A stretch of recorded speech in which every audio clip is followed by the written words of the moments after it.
Hey guys, today I'm going to be reviewing the Netflix television series Dark.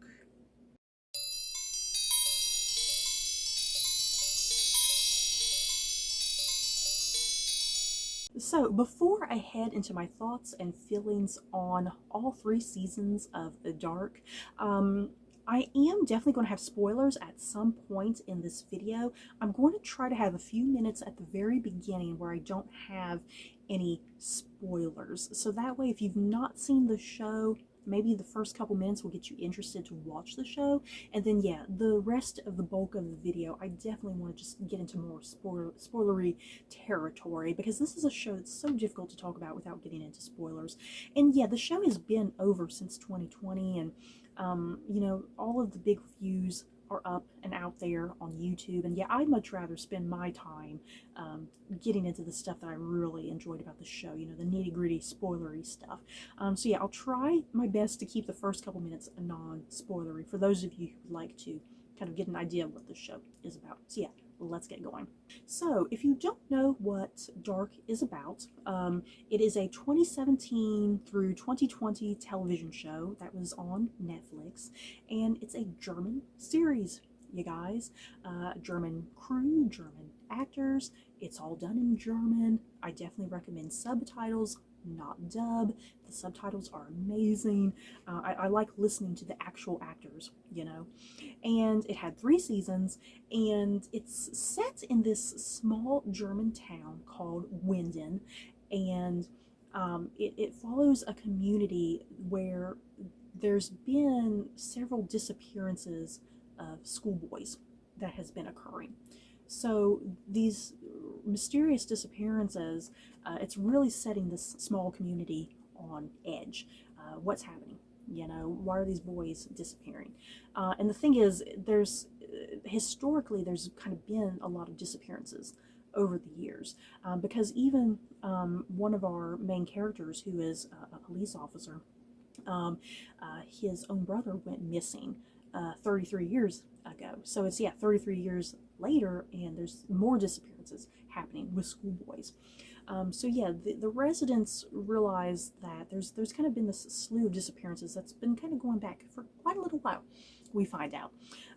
So that's kind of the bulk of this show. It's about a small community. In the background of their community is like a nuclear power plant, and there's kind of even this hint of the Chernobyl disaster, that happened back in the 80s, I believe in 1986, right? There's even kind of this whole kind of backdrop of even the Chernobyl nuclear accident that happened, that kind of infiltrates its way into the narrative in small, interesting ways. Kind of this fear of like, oh, could we be the next Chernobyl? We have our own nuclear factory back here. So there's a lot of interesting little threads kind of weaved into this narrative and whatnot. And this show, if I had to put it in a genre, the best way to explain the show, it's definitely, for the most part, a science fiction show. Like 80% of this show is science fiction. But then I think the other 20% of the show, you can almost kind of classify a little bit as historical fiction. Now, this might sort of be considered a spoiler, but I mean, the show came out and it ended back in 2020, and I think for the most part, people are aware, even if they've not watched the show, I think for the most part, people are very aware of the fact that this show deals with time travel. So that's why I kind of say that the show is definitely, the majority is science fiction, but then because of the time travel element, we do have some interesting moments of having like some historical fiction backdrops. Because at some point we're in the 80s, at some point we're in the 50s, at some point we're in the 20s, at some point we're in the late 1800s, and yeah, without getting into spoilers, obviously, characters somehow kind of get into those random times. Once again, time travel. And this is the type of show that, if I were to recommend it to people, because I think some people are very kind of conflicted and concerned when it comes to shows that deal with time travel. Because when you throw time travel into the equation of a narrative, sometimes that can be either hit or miss within a show. Because it gets to a point in this show, especially by the third season, that you almost feel like the show has jumped a shark. That it has just extended itself too much. It's not going to make any sense. It's not going to end in a satisfying manner, and it's just going to be confusing. And this show, you, like I said, season 3, you do have a temporary feeling of like, oh god, this show has jumped the shark. It's way too confusing. It's not going to wrap up in any satisfying way. I definitely felt that way, but it doesn't end up being that way at all. This is the type of show, I've seen stuff from the creators where the creators of the show, they had a 3-year plan, a 3-season plan, and they knew how they wanted to end this show. And so when you rewatch or rethink about things that happened in the very first season of this show, things make sense. Things click. Things that felt random and obscure all of a sudden are not random and obscure anymore. So this is definitely the type of show, it requires you to rewatch, and more than anything, it requires you to pay attention. You can't just sit there on your phone checking out your email, your voicemail, whatever. No. You need to put everything away and give your full attention and concentration to this show in order to fully invest and appreciate it. Because everything comes around at some point. Everything ties in. Everything makes sense. Now, yeah, you'll kind of have, because it's science fiction and it deals with time travel, you're still going to have some lingering moments of ambiguity and things that it's like, well, what was kind of the point and purpose of this? You know, this show does not hold your hand. This show is not here to hold your hand and explain every little thing. It's definitely the type of show you need to work things out for yourself, and you need to, once again, you need to pay attention and think about things that happened in earlier seasons, earlier episodes and whatnot, in order for things to, in the final seasons, be like, oh, okay, I get that now, it makes sense, without the show actually telling you what's supposed to make sense, you know? So I guess what I'm trying to say, the time travel on this show is absolutely brilliant, and I think understandable, you know, as understandable as it can be. It's very easy to follow for the most part. Even when you do feel confused, the show will eventually get you out of that confusion, as long as you're paying attention once again. And I feel the need to compare this show to something like Lost, because Lost is kind of sort of similar to some effect. Lost was known for being a genre-bending show and for really kind of flipping how narratives are told and doing some weird things with the narrative. The thing is, Lost kind of fell apart, especially by that last season, to the point that it's like, what the hell is going on? I don't understand. It kind of even got a little boring, you know? Lost control of what it was trying to do with the narrative. That is a great example of a show having no idea what the finish point was. It had a starting point and had a great concept, but then it's like, well, how are we going to end the show? Dark knows exactly what it's aiming for at the end of the day. It knows what the conclusion is going to be. So then, yeah, once again, when you're rewatching certain things or rethinking about things from the beginning of the show, it's like those things, it's all been set up. You know, nothing is just thrown in there just to be thrown in there just to make something make sense. It's all been established somehow at some point to make it work, compared to something like Lost, where it just seems like they're making stuff up left and right, just kind of filling plot holes, you know?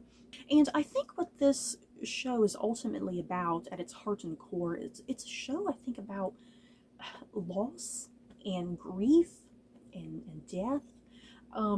A lot of the actions that characters are taking in this show, a lot of it has to do with loss and grief and not being able to move on. You know, characters want to understand what is happening in their community and what's happening to these missing school children, you know?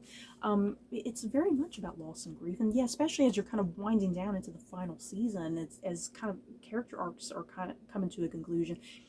A lot of those arcs are once again about grief and loss and why these characters are doing what they're doing at the end of the day, because they have lost someone in the past, you know. And not only is the show about loss and grief, definitely it's about free will. When you have a show like this that's about time travel and we kind of start getting into the whole thing of loops, you know, that time is a circular loop. Things are always going to repeat. You know, it's fate and destiny, how time is going to work. This show definitely kind of explores that concept as well. And if time travel and looping is like that, if it's a never-ending circle and you can't get out of that circle and you can't change history, you know, you can't change the future, you know, what's the point? You know, do you have free will at the end of the day? So yeah, this show is definitely is very much exploring that. Like, can these characters get outside of this loop? You know, or are they forever cursed to be in this loop? And the show is still very much fresh for me. I had a massive binge of it. It's kind of just been maybe a week or so since I stopped watching it and concluded it. And the show is very much still with me, you guys. I think I still think about it on a daily basis as something kind of new kind of pops into my head that I'm like, oh, I got to think about this and analyze that, you know. It's still very fresh in my mind, which is great. You know, it's a show that I think it really sticks with you. And this is just truly a masterful piece of television, yeah, guys. The characters are intricate. The plot and narrative is intricate. I love everything about this show. Every little nuance and detail just works in harmony with one another. There's like nothing that's oddly out of place. You know, I never had this moment of like, oh, this is weird. Why is this a part of the narrative? You know, everything is just so in sync with this show, and that's really rare. You know, it's rare to have a show like this that just everything is in harmony and in sync. Not a bad apple. You know, not a bad apple in this entire thing. Now, I do want to start kind of heading into more spoiler territory because I'm going to start talking about the characters. You know, some of my favorite characters, some of the plot arcs and whatnot. Yeah, this is just going to really be me just kind of fangirling, being like, oh my god, I love this. You know.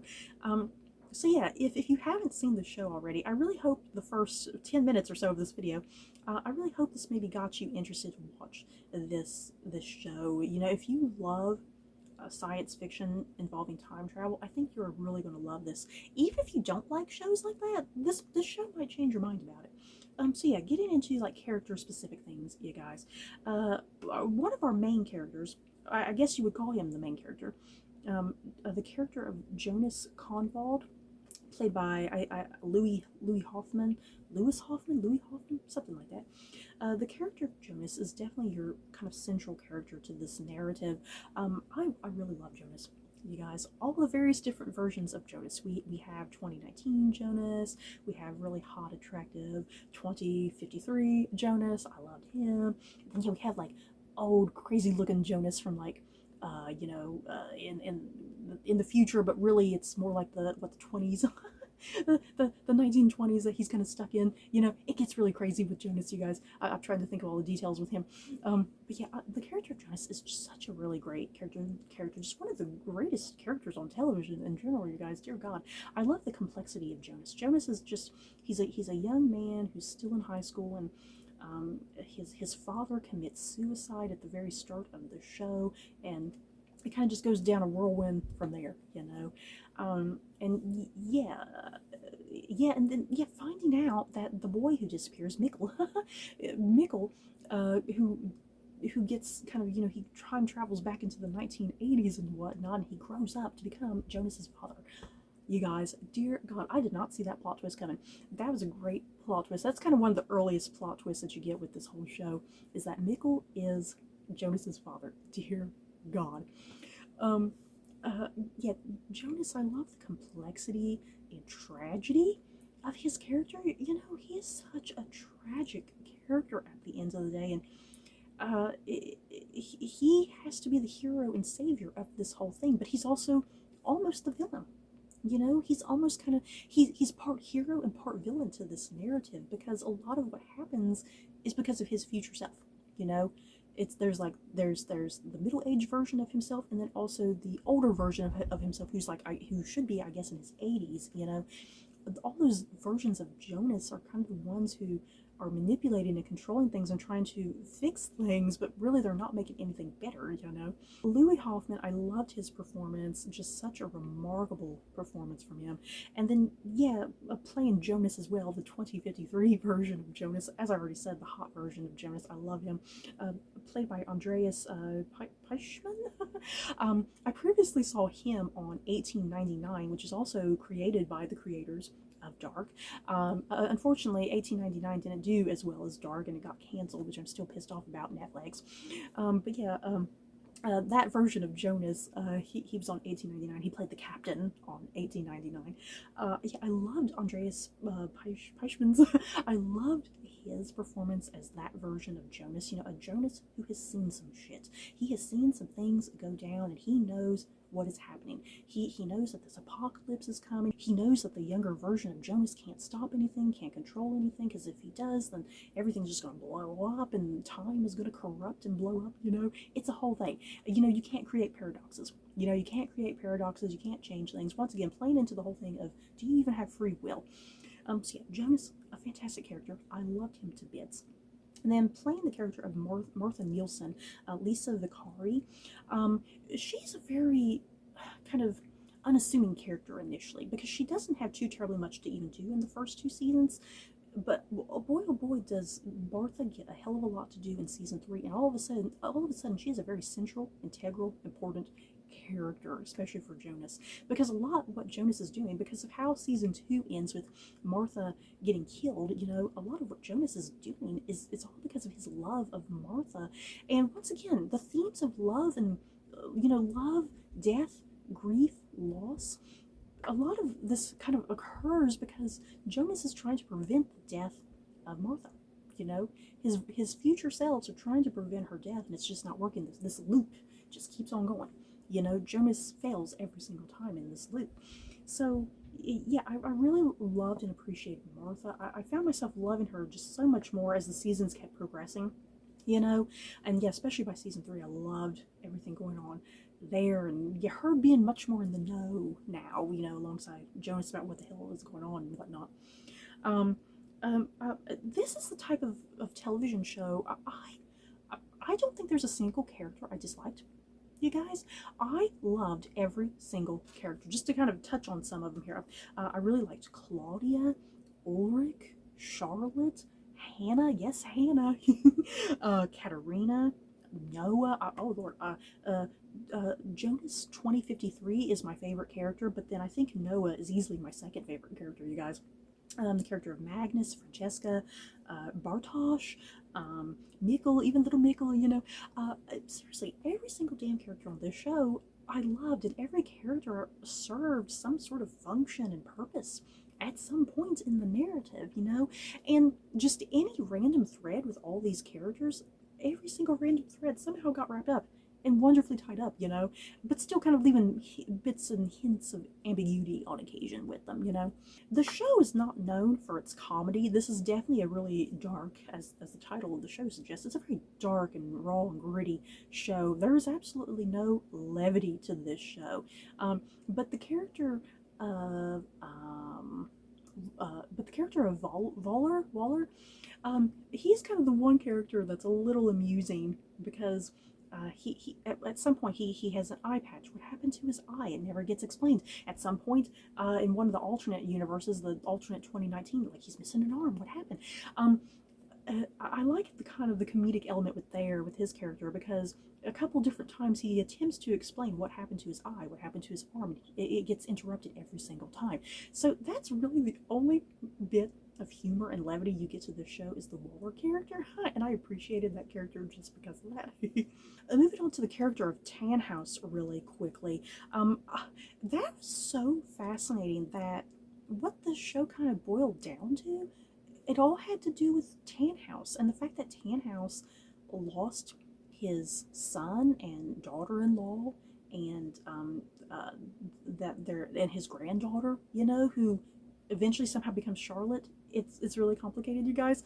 I like that it all boils down to Tannhaus, and again, the show being about grief and loss, you know, and he creates that early prototype of the time machine, and that splits off all these universes and dimensions, you know, all these multiverses, if you will.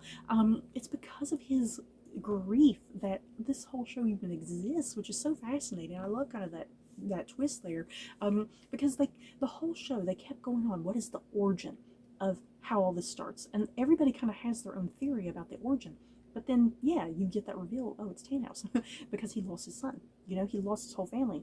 And as a result, he creates this machine that splits off a million different freaking dimensions, you know? And it has such a ambiguous ending. You know, I think this show definitely has such a really ambiguous ending that's rather bittersweet, I think, because Jonas and Martha, they don't exist no more. Um, a lot of characters who were together are no longer together. I mean, for crying out loud, Hannah is actually with Volper of all people, which was pretty hot. I like that. It's like Hannah is much more comfortable and comfortable with herself for once, because you definitely get the idea that Hannah, just kind of the abuse that went down with, you know, like Ulrich and Michael, you know, not physical abuse, but, you know, kind of just mental abuse in some ways, you know, that she just felt so betrayed and let down by men, and it seems like Waller is finally the guy for her, you know. And yeah, Katerina being back from the dead as well. That's the thing. Everybody at that table at the very end died at some point, and everybody had really tragic endings. And I mean, that was the whole point of what Jonas and Martha were up to, you know, to everybody who has died, to get them all to live. You know, even if that required Jonas and Martha themselves dying, which is so unfortunate and tragic. Jonas and Martha end up being star-crossed lovers, you guys. They're actually nephew and aunt, right?